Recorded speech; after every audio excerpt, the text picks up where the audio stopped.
말씀은 에베소서 1장 4절부터 6절까지입니다. 1장 4절부터 6절까지 같이 읽겠습니다. 곧 창세전에 그리스도 안에서 우리를 택하사 우리로 사랑 안에서 그 앞에 거룩하고 흠이 없게 하시려고 그 기쁘신 뜻대로 우리를 예정하사 예수 그리스도로 말미암아 자기의 아들들이 되게 하셨으니 이는 그가 사랑하시는 자 안에서 우리에게 거저 주시는 바 그의 은혜의 영광을 찬송하게 하려는 것이라.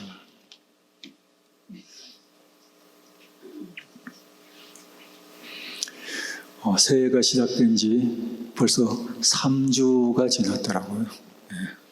세월은 참 빠른 것 같습니다. 우리가 한 해를 시작하면서 서로를 향해서 새해 복 많이 받으시라고 축복을 해드렸는데 새해 복을 많이 받고 계십니까? 받고 있는지 안 받고 있는지 잘 모르시겠습니까?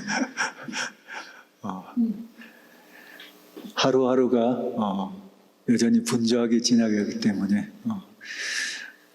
금년 한 해도 이렇게 휙 지나가지 않을까 하는 그런 생각들을 하게 됩니다. 다시 한번 새해 복 많이 받으시길 바랍니다. 오늘 이 말씀을 생각해 보면 오히려 새로운 복보다는 이미 받으신 복을 잘 헤아려 누리시기를 바랍니다. 지난주에 우리는 이 복에 대해서 총론적으로 한번 일종의 그 서론적인 차원에서 복에 대해서 생각을 해봤습니다. 3절에 그것이 잘 나와 있는데요. 찬송하리로다 하나님 곧 우리 주 예수 그리스도의 아버지께서 그리스도 안에서 하늘에 속한 모든 신령한 복을 우리에게 주시되 하고 이 복에 대한 얘기를 소개하고 있습니다. 이것에 의하면 누구로부터 오는 복인지가 명확해요. 하나님께로부터 오는 복인데 그 하나님은 우리 주 예수 그리스도의 아버지라고 이야기하고 있어요. 그분이 주시는 복이에요. 그분이 주신 복을 받아서 누리는 것입니다. 그런데 이 복은 아무나에게 쏟아지는 것이 아니라 분명한 대상에게, 특정한 대상에게 주어진다는 것을 발견할 수 있습니다. 누구냐면 그리스도 안에 있는 사람들, 그리스도를 믿고 그리스도와 특별한 친밀감을 누리고 있는 사람들, 관계를 가지고 있는 사람들에게 이 복이 있다 하고 이야기를 하고 있습니다. 그리고 이 복의 성격에 대해서 같이 생각해 봤죠. 이것은 바로 하늘에 속한 모든 신령한 복이다. 하늘에 속해 있다는 말도 그렇고 신령하다는 것으로 미루어 볼 때 우리가 보통 헤아려서 꼽는 몇몇 가지 복과는 조금 더 다른 차원이다. 그런 것을 포함할 수 있지만 그러나 그런 것과는 좀 다른 성격의 그런 복이라는 사실을 알 수 있습니다. 이것은 하나님이 주시는 복.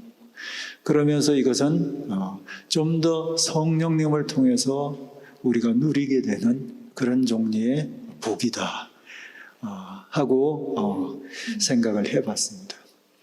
그래서 이제 우리에게 궁금한 것은 그게 도대체 그 복이라는 것이 구체적으로는 뭔가? 그것이 바로 4절부터 바로 14절까지 쭉 설명되어 있습니다. 그 중에서 오늘 첫 번째 구체적인 그 복에 대해서 같이 생각해 보겠습니다. 그 복이 뭐냐면 한마디로 4절부터 6절까지 이 내용이 굉장히 까다로운 그 용어들로 신학적으로도 너무 복잡하고도 어려운 내용으로 되어 있지만 이것을 한마디로 요약하면 하나님이 어떻게 하셨다는 것입니까? 우리를 선택하셨다는 겁니다. 이것이 복이라는 거예요. 사도 바울은 이게 바로 복이다. 하나님이 우리를 선택하셨다. 하나님이 우리를 택하셨다. 선택하셨다. 다른 말로 표현하면 우리를 뽑으셨다. 여러 사람들이 있는 중에서 내 이름을 불러서 나를 택하셨다 하는 얘기예요. 아주 어렸을 때 제가 시골에서 초등학교 다니고 있었는데요. 그때 그 시골에 시골 마을 방송국이 있었어요. 방송국. 그러니까 무슨 도 안에 있는 지방 방송국이죠. 방송국 어린이 프로그램에서 학교에 와가지고 퀴즈 대회를 했던 적이 있어요. 퀴즈 대회. 그래서 퀴즈 맞추는 아이들한테 선물을 주는 그런 어린이 프로그램 방송이 와가지고 그걸 녹화하는 그런 시간이 있었는데요. 뭐 퀴즈를 내면 애들이 막 손들어가지고 그거 선물 하나 타려고 그렇게 했던 적이 있었습니다. 그때 딱 하나의 퀴즈를 아나운서가 얘기했는데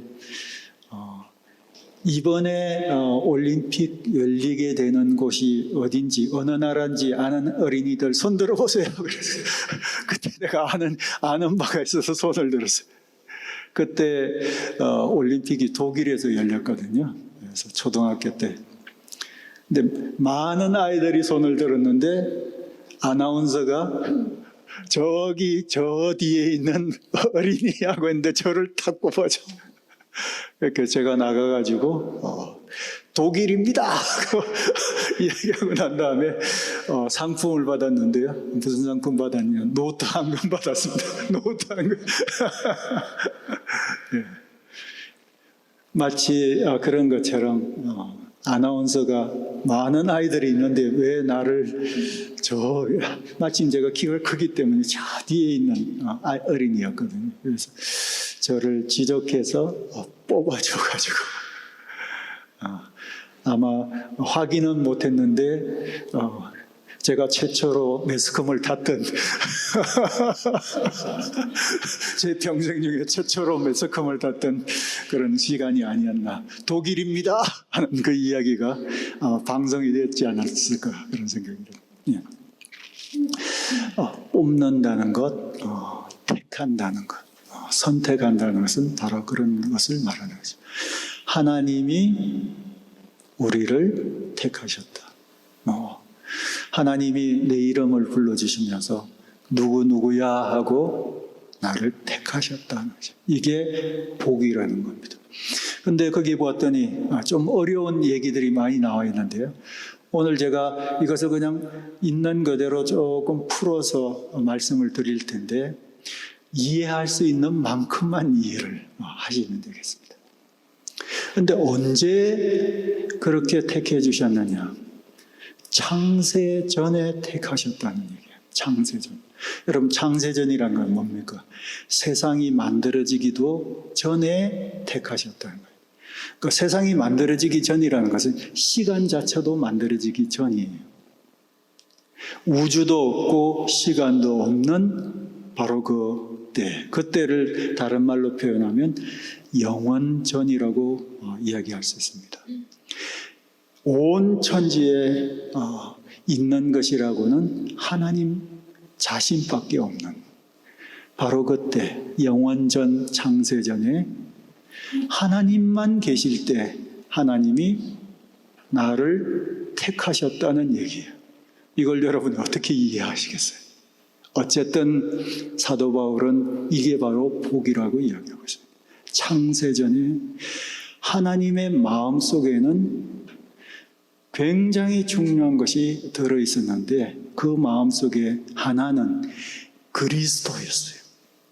자신의 아들 그리스도를 통해서 아직 생기기도 전에 세상에서 아직 창조되기도 전 사람들을 위해서 그리스도를 통해서 하실 일, 그것이 하나님 마음속에 있었고 그런 계획이 있었고요. 그것과 더불어서 우리를 택하셨다는 거예요. 그리스도를 통해서 우리에게 뭔가를 하시기로 하나님은 그때부터 작정하셨다는 겁니다. 이것이 바로 복이라고 이야기하고 있어요. 이것과 같은 맥락의 이야기가 바로 5절에 그대로 나옵니다. 같은 얘기예요. 그 기쁘신 뜻대로 우리를 예정하사 예수 그리스도로 말미암아 자기의 아들들이 되게 하셨다. 여기 예정이라는 말이 나오는데 미리 정하셨다는 그런 얘기예요. 미리 정하셨는데 우리로 뭐가 되도록 자기의 아들들이 되도록. 아들들만 있다고 섭섭하신 분들이 계실지도 몰라요. 이 아들들이라는 것은 아들과 딸을 같이 이야기하는 것이에요. 하나님께 자녀가 되도록 미리 정하셨다 하는 얘기예요. 그 이야기가 아까 창세전에 우리를 택해 주셨다는 얘기와 같은 맥락의 얘기예요. 택해 주셨는데 뭐 하셨느냐? 미리 하나님의 아들과 딸이 되도록 택하셨다는 거예요. 여기서 하나님의 아들과 딸이 된다는 이 이야기는 한마디로 이야기하면 adoption, 바로 양자로 삼았다, 양녀로 삼았다는 바로 그런 얘기예요. 이것이 복이라고 지금 사도 바울은 이야기하고 있어요. 그런데 이게 도대체 왜 복인지 생각을 해보세요.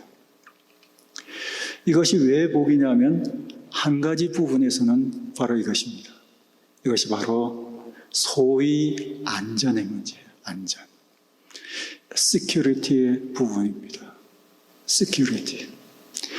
지금 우리가 경험하고 사도 바울도 포함하고 이 편지를 받아서 읽는 성도들도 같이 포함하고 그리스도 안에서 그리스도를 믿고 있는 오늘날 우리도 같이 포함하는 얘기인데요. 우리가 경험하고 있는 이 복, 다른 말로 표현하면 구원이라고도 이야기할 수 있고 우리가 경험하고 있는 그런 신앙생활이라고도 이야기할 수 있는, 또 다른 말로 표현하면 하나님과 관계를 맺고 사는 것, 예수 그리스도 안에서 사는 것, 예수 그리스도와 친밀한 교제를 누리면서 사는 그런 삶이라고 다 표현할 수 있는데요. 이것이 우리가 생각하기에는 뭐냐면 우리가 어느 날 하나님을 택할 수도 있고 안 택할 수 있는 상황 속에서 우리가 하나님을 택해서 발생한 일이에요. 그렇지 않습니까? 어느 날 하나님 믿을 수도 있고 안 믿을 수도 있고 하나님이라는 분 말고 다른 존재를 내가 믿을 수도 있고 그러는데 어느 날 성경의 하나님을 내가 택한 것이에요. 성경의 하나님을 택했다는 얘기는 바로 예수 그리스도를 믿었다는 얘기와 같은 거예요.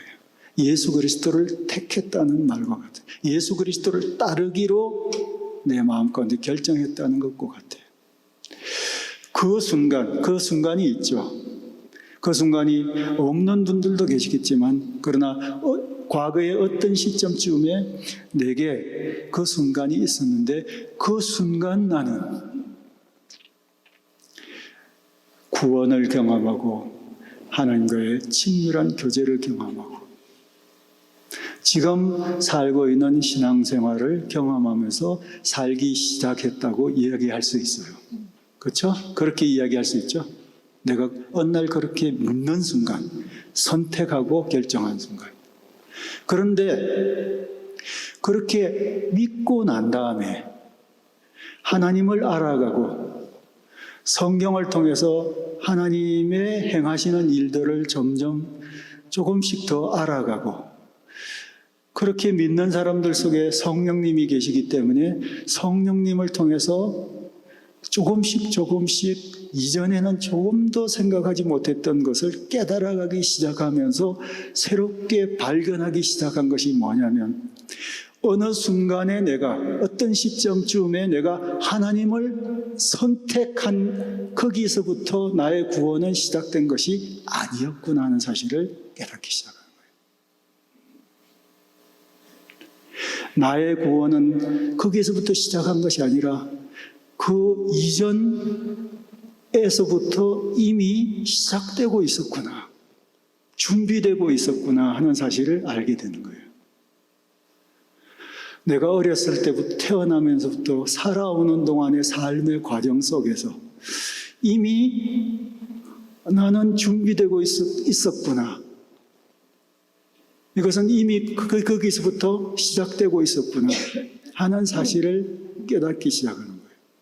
그런데 또 성경을 통해서 내 속에 계신 성령님을 통해서 조금씩 더 이해하고 깨닫기 시작하는 것은 뭐냐면 내가 태어나는 순간보다도 더 이전에, 그 이전에부터 이것은 이미 시작된 것이구나 하는 사실을 이해하기 시작해요. 그래서 거슬러 올라가면서 이 세상에 사람들이 창조되었을 때부터, 사람들이 있을 때부터 하나님은 이미 그리스도를 통해서 우리를 구원할 계획을 갖고 계셨고, 그리고 그 계획 안에 우리를 선택해 주셨다는 사실을 이해하기 시작하는 거예요. 그리고 더 나아가서 성경을 보니까 여기에서도 명시적으로 이야기하고 있는 것처럼 창세전에, 세상이 있기도 전에, 사람들이 있기도 전부터, 하나님만 존재하시던 영원 전부터 하나님의 마음속에서는 이미 이런 계획이 있었고 이런 선택이 있었다는 사실에까지 우리의 깨달음과 우리의 묵상은 거슬러 올라가게 되는 거예요. 내가 어느 날 예수 그리스도에 대한 얘기를 듣고 이제부터는 예수 믿어야 되겠다. 이제부터는 하나님께로 돌이키고 하나님 선택해야 되겠다고 하는 그 순간은 무엇이었느냐 하면은 이미 시작된 것이 내 실제 삶 속에서 효과를 나타내기 시작하는 거예요. 이미 이것은 시작되었지만 이것이 내 삶 중에서 효과가 나타나기 시작하는 거예요. 그것은 바로 내가 믿는 순간이었어요. 하지만 하나님의 선택은 내가 하나님 선택하는 순간 하나님이 나를 선택하신 것이 아니라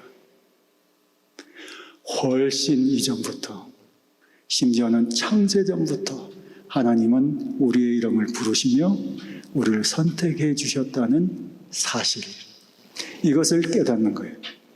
이것은 사도 바울의 깨달음이었고 성도들을 향한 편지 속에서 지금 기록하고 있는 것이고 오늘 우리를 향해서도 명시적으로 선명하게 이야기하고 있는 부분이에요.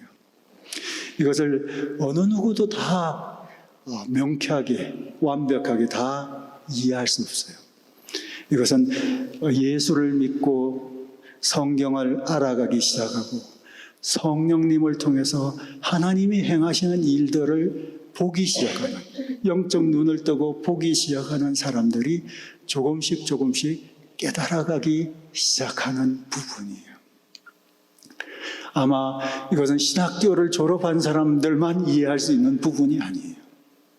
이것은 신학과와는 전혀 상관없이 평범하게 사는 우리들도, 성경에 대해서 많은 지식을 갖고 있지 않은 우리들도 우리 속에, 그렇지, 내가 믿는 순간에 내가 하나님의 자녀로서의 효과를 경험하면서 살고 있지만, 그러나 이것의 뿌리는 훨씬 더 깊게 있다는 사실을 조금씩 이해하게 되는 거예요.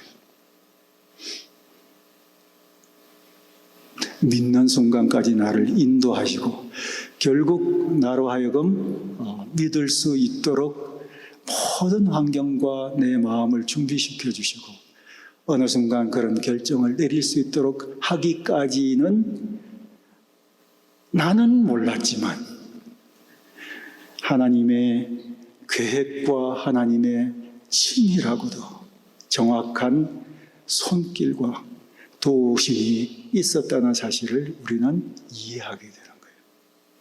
이런 면에서 이것이 왜 우리의 삶 중에 시큐리티가 됐냐면요, 하나님이 나를 구원하셨을 때 바로 그 구원이 창세전에 하나님의 마음속에서부터 시작된 것이라면 이것만큼 안전한 것이 어디 있습니까? 세상에서의 모든 조건은 세상이 만들어지고 난 다음에 생긴 것이죠. 세상에 있는 사람들이 만들어지고 난 다음에 생긴 것들이에요. 수도 없는 많은 종류의 일들이 우리 속에서 일어나요. 자연재해도 일어나고 내 삶 중에서도 수도 없이 많은 재난과 어려움들이 발생할 수도 있고요. 좋은 일도 물론 발생할 수도 있고요. 내 상황과 환경과 조건들은 끊임없이 변화되고요. 미래를 그런 관점에서 생각할 때 불안할 수밖에 없는, 불안이 미래의 특징이 될 수밖에 없는 그것이 우리의 삶이에요.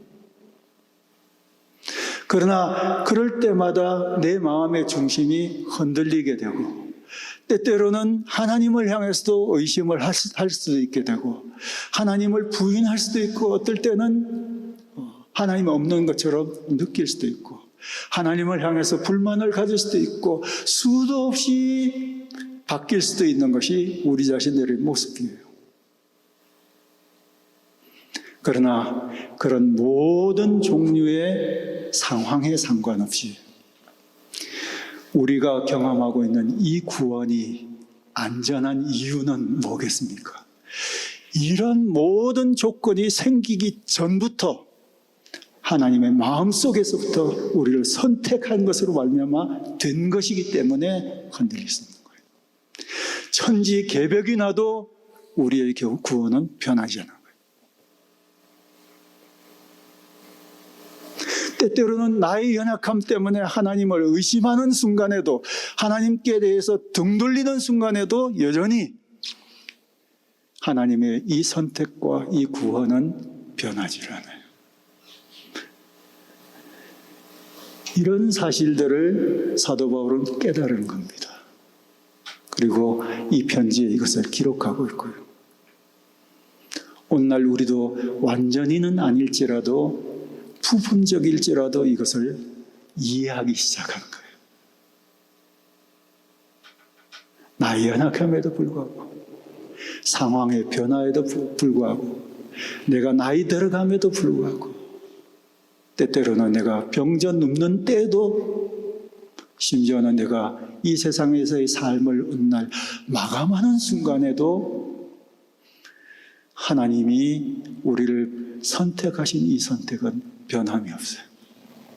그렇게 믿고 계십니까? 이것을 믿으셔야 됩니다. 이것이 안전이에요. 이것만큼 세상에 안전한 것이 있습니까? 이것만큼 세상에 확실한 것이 있습니까?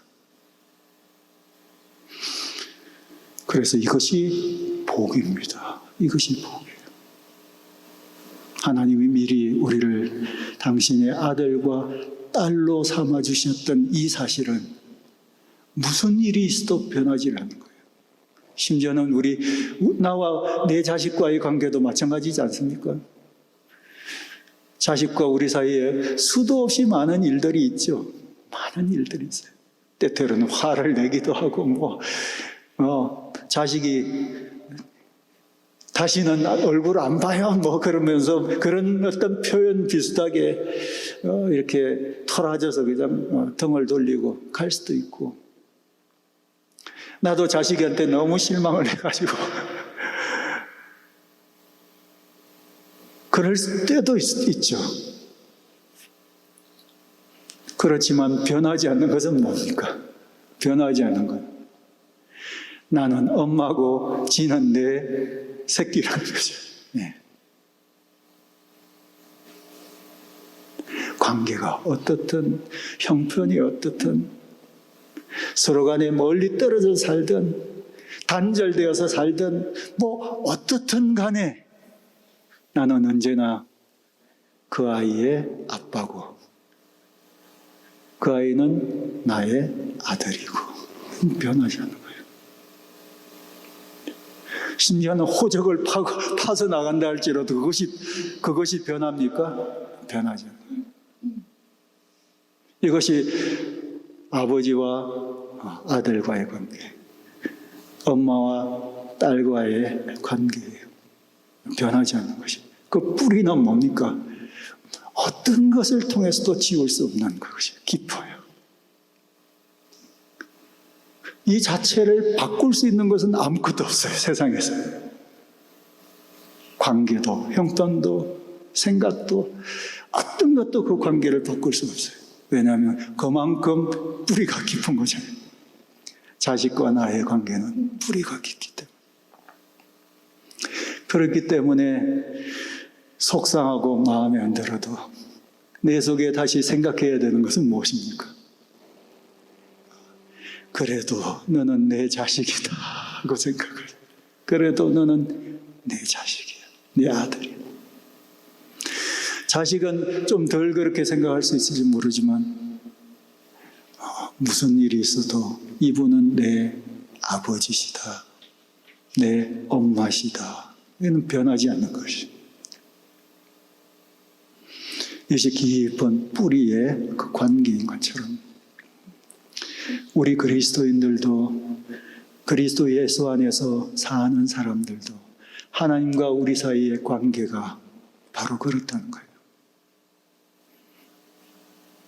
어느 날 내가 믿는 순간 그분이 나의 아버지로, 우리는 그분의 자녀로 실제로 그때서부터 이 땅에 가지고 사는 거지만 그 관계의 뿌리는 어디서부터냐면 창세전 아버지 하나님의 마음에서부터 시작된 거예요. 그런 면에서 아버지 하나님이 그렇게 하셨다는 면에서 안전하고요. 그뿐만 아니라 그분이 우리를 그렇게 선택하셨을 때 거기도 나와 있는 것처럼 사랑 안에서 선택하셨다고 이야기하고 있죠. 그분의 마음의 동기는 사랑 때문에 선택하셨다고 얘기했어요. 그리고 5절에는 그 기쁘신 뜻대로 선택하셨다고. 하나님이 사랑 때문에 나를 선택하셨고 기쁜 마음으로 우리를 선택하셨다는 거예요. 그게 기본적인 동기예요. 이것이 사실인 한 우리가 하나님 자녀 되는 것은 변하지를 않습니다. 그런 면에서 이것이 시큐리티예요. 여러분, 뿌리 깊은 나무라는 용어가 있죠. 용비어천가에도 나오는 그런 거예요. 뿌리 깊은 나무. 뿌리가 깊게 들여진 나무의 중요한 특징은 가뭄이 좀 들어도 잎사귀에 푸르름을 잃지 않아요. 뿌리가 깊은 것은 가뭄에도 쉽게 시들지 않습니다. 뿌리가 깊이 박혀있는 나무의 중요한 특징은 바람에도 뽑히지를 않아요. 웬만한 바람에 뽑히지를 않는 거죠. 뿌리를 깊이 들이오는 나무들은 그렇습니다. 여러분, 우리의 삶 중에 가뭄과 같은 순간이 있었을 겁니다. 세찬 바람과 같은 것이 우리를 때릴 수 있어요. 그럼에도 불구하고 한 가지 불변하는 사실은 우리가 내린 그 뿌리가 깊이 어디까지 닿아 있느냐, 바로 창세전 하나님의 마음에까지, 하나님의 선택에까지 닿아 있는 거예요. 우리는 그때서부터 하나님의 아들과 딸인 거예요. 그리고 그것의 효과는 우리가 믿는 순간에 우리가 경험할 수 있는 것입니다. 그래서 이것이 복이라는 거예요. 우리가 평상시에 복으로 생각하는 것과는 좀 차원이 다르죠. 그러나 이것을 여러분이 한번 계속해서 더 이해하시고 깨달아 가시기를 바랍니다. 이게 얼마나 엄청난 복인지를. 그리고 이것이 두 번째로는, 이것이 왜 복이냐면 하나님이 우리를 창세전에 택해 주신 목적 때문에 이게 복이에요. 4절 말씀을 보면 곧 창세전에 그리스도 안에서 우리를 택하사 우리로 사랑 안에서 그 앞에 거룩하고 흠이 없게 하시려고, 그 앞에 거룩하고 흠이 없게 하려 하시는 것이 바로 하나님이 우리를 택하신 목적이죠. 이 목적이 복이에요. 하나님이 우리를 택하시고 그냥 내버려 두셨으면, 고아처럼 내버려 두셨으면 어떻게 될 것인지를 한번 상상해 보세요. 그러나 하나님은 하나님이 보시기에 그 앞에서 거룩하고 흠이 없는 사람으로 만들기 위해서 우리를 택해 주셨다는 거예요. 이것은 무엇을 전제로 한 얘기입니까? 바로 우리가 거룩하지 못하다는 얘기, 우리에게 많은 죄가 있다는 얘기, 그리고 우리에게 많은 흠이 있다는 얘기를 전제로 한 얘기예요. 우리 자신들을 돌아보세요. 우리가 얼마나 많은 죄가 있습니까? 이것을 인정하기 싫어하는 사람도 있을 수 있고, 이것을 부분적으로 동의하시는 분들도 계실 수도 있어요. 우리가 얼마나 많은 흠결이 있는 사람인지, 우리 살아온 삶을 통해서 볼 때 얼마나 흠집 많은 사람인지를 알 수 있어요. 마치 과일을 샀는데 뜯어봤더니 그 안에 흠집이 많은 과일과 같은 그런 거죠. 채소를 샀는데 안에 봤더니, 배추를 갈라봤더니 그 안에 썩어 있는 부분이, 겉은 멀쩡했는데 썩어 있는 부분이 많은 배추인 것과 같은 거죠. 우리의 삶이라는 것은 이런 식으로 이곳저곳이 흠 있는, 흠 많은 인생이라는 것을 발견할 수 있어요. 그러나 하나님이 우리를 선택해 주시고 우리를 당신의 자녀들로 삼아 주셨을 때 그대로 내버려 두시는 것이 아니라 이것을 고치시려고 그렇게 선택하셨다는 거예요. 고치시려고. 정결한 것으로, 거룩한 것으로 바꾸어 놓으시려고. 집에서도 설거지통에 있는 음식물 묻어 있는 그런 그릇들을 그냥 그대로 방치하고 있을 때가 있죠. 어떨 때는 바로 하지 못하고. 그게 얼마나 꼴보기 싫은지 몰라요. 늘 마음에 부담이 되죠. 설거지통에 설거지거리가 있는 거는 견디지 못하죠. 그러나 소매를 걷어붙이고 그냥 귀찮지만 깨끗하게 닦아버리는 거거든. 흠 많은, 오물 많이 묻혀있는 우리들을 하나님이 작정하시고 닦으시겠다는 것이에요. 그리고 그렇게 하시기 위해서 모든 종류의 리소스를 다 총동원해가지고 우리를 서포트 하시겠다는 거예요. 하나님의 말씀을 통해서 우리 가운데 성령님으로 존재하시면서 우리 주변에 있는 사람들을 통해서, 우리가 듣는 것을 통해서, 우리가 경험하는 일들을 통해서 모든 자료를 다 사용하셔가지고 어쨌든 우리가 더 깨끗해져 가고 새로워져 가고 좀 더 쓸만한 그릇이 되도록 우리를 닦아내시겠다는 것이에요. 이것이 복입니다. 이것을 하나님이 창세전에 작정하셨다는 거예요. 이것이 복입니다.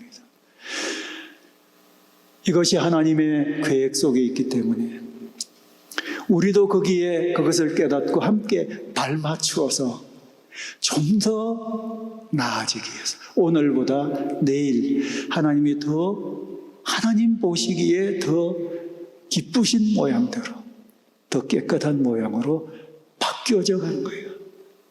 사는 동안에 더 흠집 많은 인생으로 그렇게 굴러갈 수도 있지만 어쩌면 그것이 습관이 되어가지고 더 편할 수도 있지만 그것을 거슬러 가지고 하나님의 이 계획 속에서 우리도 함께 우리의 의지를 구사해서 하나님을 의지하면서 조금 더 나아져 가도록. 쉽지는 않아요. 그러나 세월들을 많이 보내다 보니까 참 안 변하는 중에서도 조금씩 변해 있는 우리 자신을 발견하게 되는 것입니다. 가랑비에 옷 젖는 것처럼 어느샌가 모르게 하나님이 우리에게 보여주셨던 아름다운 그런 성품들을 우리도 조금씩 배워서 이렇게 하고 있는 자신들을 발견하게 되는 것이죠.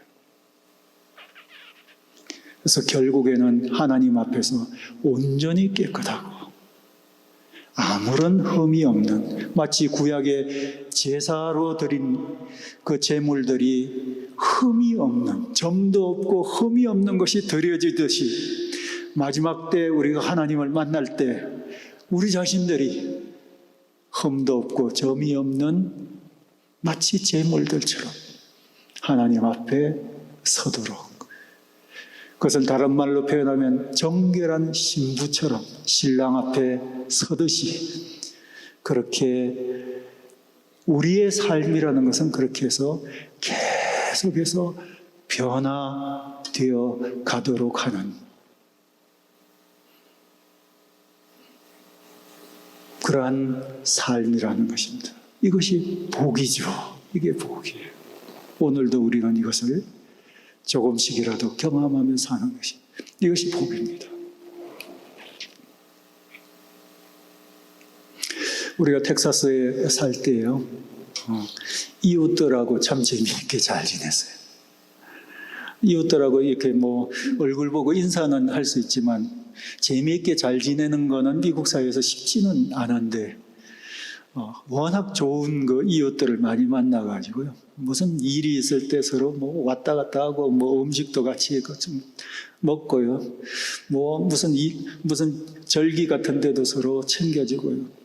저희들이 미국 처음 왔을 때 변기에 그 밑에 있는 그런 것이 새 가지고 이거 어떻게 하는 법, 한국에서는 그거 해본 적이 없어가지고. 그런데 이웃에서 와가지고 직접 변기에 밑에 왁스, 그때 당시 왁스만 있습니다. 왁스를 직접 깔아주고요. 그러면서 굉장히 이웃들하고 재미있게 잘 지냈는데요. 그 이웃 중에 한 가정이 있었어요. 지금도 서로 연락하면서 지내는 가정이에요. 그 가정은 두 아이를 중국에서 입양을 했어요. 남자아이 하나, 여자아이 하나. 큰아이 이름은 벤이고 작은 아이는 헐리라는 아이였어요. 그 큰아이가 저희 막내랑 동갑이었어요. 그랬는데 그 아이들을 어떻게 키우는지를 옆에서 우리는 지켜보고 있어요. 그 아이들 중에서 두 번째 홀리는 좀 성격이 무난한 아이예요. 키우는 게 여자이기도 하고 성격이 무난하기 때문에 크게 큰 어려움도 없고 즐거움이 많아요. 근데 큰 아이는 머리가 굉장히 비상한 아이인데 굉장히 예민하고 그 행동이 하이퍼하고 뭔가 감당하기 어려운, 자꾸 사고를 자주 치는, 오버액션을 많이 하는 그런 그 아이였어요. 근데 사실 그런 그 아이가 미국인 가정에서 이렇게 지내는 그 아이를 이제 받아들여서 아이로 키우는 것은 미국 사람들의 사고 속에서 굉장히 힘든 것 중에 하나예요. 근데 옆에서 우리는 꽤 긴 시간 동안을 지켜보고 있었어요. 그 부모가, 특히 그 엄마가 그 아이를 얼마나 헌신적으로 돕는지. 자기 자식도 그렇게 못할 정도예요. 세세한 부분에서 얼마나 그 아이를 안정시키고, 그 아이가 학교에 제대로 적응하고, 사람들과의 관계 속에서 그 기질들을 조금이라도 조절돼서, 이게 조절되지가, 기질이 바뀌지를 않아요. 그런데 그것을 위해서 얼마나 많이 애쓰는지를 옆에서 봤어요.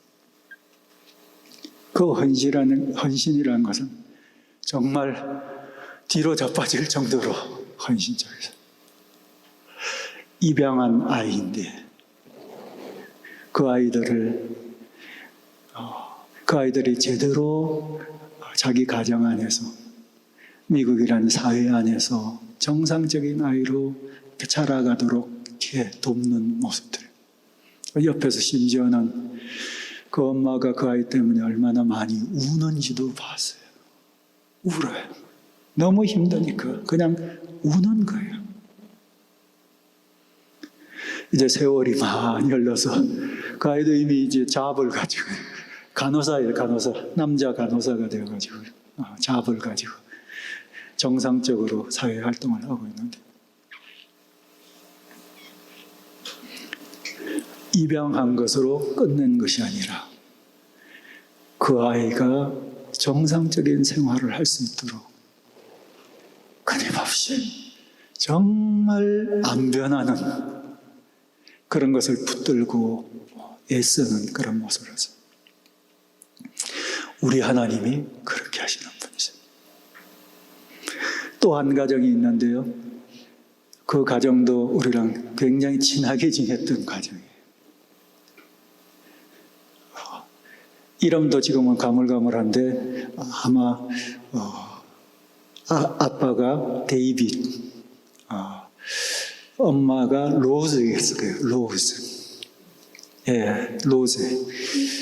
근데 그 큰 아이를 입양을 했는데요. 일부러 정신적인 박약을 갖고 있고 신체적인 박약을 갖고 있는 그 아이예요. 제대로 잘 걷지도 못하는 아이. 소변, 대변도 제대로 못 가리는 아이예요. 정신적으로도 그렇고 말도 못하고 몸도 제대로 가누지를 못하고 걷기는 걷는데 그냥 거의 그냥 이렇게 쓰러질 듯 조금 걷는 그런 아이예요. 그 아이 이름 지금 바로 생각나는데 카야였던 것 같아요. 카야. 일부러 그 아이를 입양했어요. 그리고 그 아이가 안 변하죠. 정신이 치료가 되겠어요? 아니면 몸이 정상적으로 돌아오겠어요? 평생을 두고 사는 날 동안에 그 장애를 지니고 사는 아이예요. 그럼에도 불구하고 그런 중에서도 그 아이가 편안하게 지낼 수 있도록, 그런 중에서도 조금이라도 그 아이가 제대로 생활할 수 있게 해서 눈물겹게, 정말 눈물겹게 그 아이를 돌보는 모습을 봤어요. 일부러 그런 아이를 입양해가지고.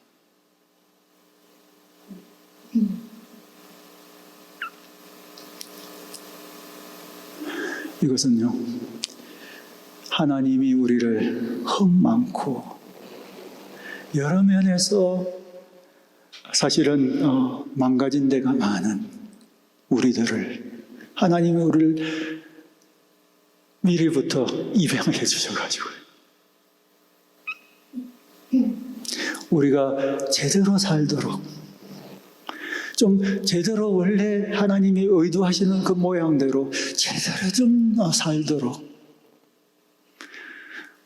지금도 온갖 정성을 다해서 우리를 돌보고 계시는 거예요. 좀 그렇게 여러분 믿으시기를 바랍니다. 여러분, 하나님의 돌보심을 받고 우리 자신이 조금씩이라도 제대로 변화되고 있는 것, 이것이 바로 복입니다. 이것이 얼마나 큰지를 알면요, 우리가 소위 이야기하는 다른 복은 굉장히 작아 보여요. 이것이 크게 보이면 보일수록 우리가 갖게 되는 하나님 앞에서의 태도는 두 가지예요. 하나는 하나님 앞에 겸손하게 돼요. 내게 무슨 조건이 갖추어져서 그런 것도 아닌데,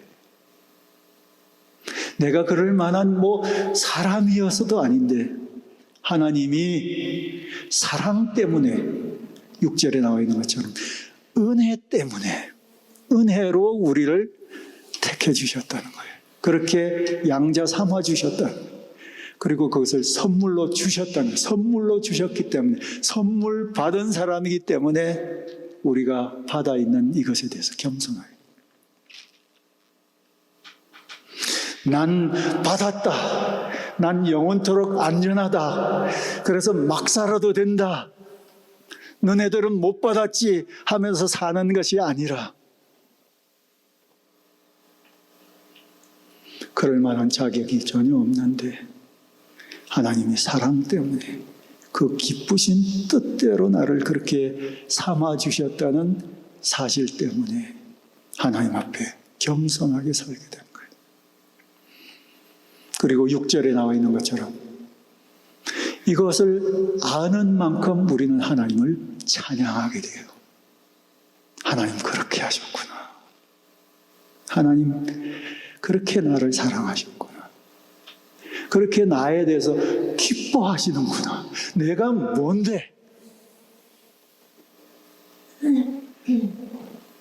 나 같은 사람을 위해서 이렇게 정성을 쏟아 부어주고 계시구나. 지금도 내 속에서 그렇게 일하고 계시는구나. 내가 뭔데? 그것을 알면 하나님의 사랑을, 하나님의 기쁘신 뜻을, 하나님의 마음속에 있는 그 엄청난 계획들을, 내게 주신 이 복을 헤아려 보며 하나님을 찬양하게 되는 것입니다. 그렇기 때문에 하나님의 선택을 받고 하나님의 양자로 입양된 하나님의 자녀가 된 사람들은요, 그게 도대체 어떻게 된 일인지에 대해서 따지면 잘 이해할 수 없는 부분들이 많아요. 그것을 교리로 따지고 논리로만 따지면 그것을 다 이해할 수 없어요. 심지어는 그것을 경험한 사람도 그것에 대해서 다 일일이 설명할 수도 없을 수도 있어요. 그러나 그렇게 한 사람들의 다른 점이 있어요. 다른 점이 있습니다. 신비하게도요, 하나님을 찬양하게 돼요. 내가 왜 하나님을 찬양하고 있지? 그리고 하나님 앞에 겸손하게 살게 돼요. 하나님 선물 받은 인생으로 살게 돼요. 그리고 조금씩 나아져가요. 조금씩 나아져갑니다. 겨울의 나무들은 대부분 다 죽어있는지 살아있는지 잘 몰라요. 그러나 우리는 봄이 되면 너무 명확하게 알아요. 어떻게 되어 있는지 그것에 대해서 다 일일이 설명 안 해도 괜찮아요. 다 따져보지 않아도 돼요. 그냥 봄만 되면 알아요. 뭘 압니까? 그냥 가지가 조금씩 새파래지기 시작하더니 움이 돋기 시작하고 잎사귀가 나기 시작하는 모습을 보면서 살아있었네, 이것을 알게 돼요. 하나님으로부터 선택받고 구원을 경험한 사람들은요, 그것에 대해서 논리적으로 모든 것을 다 이해하지 못한다 할지라도 그 사람이 그런 경험을 하고 있는 사람인지를 알 수 있게 돼요. 하나님 찬양하는 모습으로, 하나님 앞에서 조금씩 변화되는 모습으로. 이전에는 화만 많이 냈는데 이렇게 보다 보니까 화가 좀 줄어가네. 이제는 내 성질대로만 해야 되는데 글쎄 보니까 조금씩 양보라는 것을 할 줄 아네. 참을 줄을 아네. 다른 사람이 얘기해 기도 기울일 줄 아네. 하고 싶지 않은 것도 해야 되는 것은 할 줄도 아네. 하고 싶지만 하지 말아야 될 것은 안 할 줄도 아네. 이런 부분에서부터 조금씩 파릇파릇 새싹이 나기 시작하는 것을 통해서 이것을 경험하고 있는 사람이구나 하는 사실을 알 수 있게 됩니다. 이것이 바로 복입니다. 다음 시간에 두 번째 복을 조금 더 살펴보도록 하겠습니다. 같이 한번 기도하겠습니다.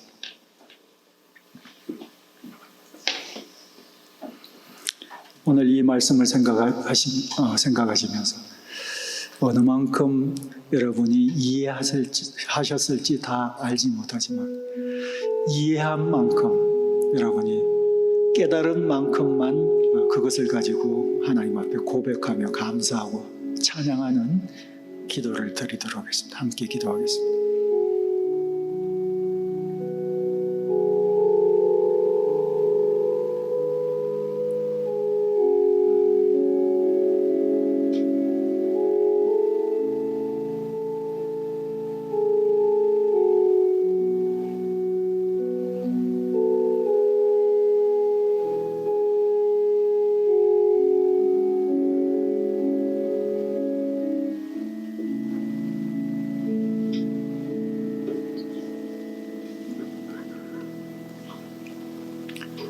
하나님 아버지, 이 엄청난 복을 오늘 저희들에게 다시 한번 상기시켜 주신 것을 감사합니다.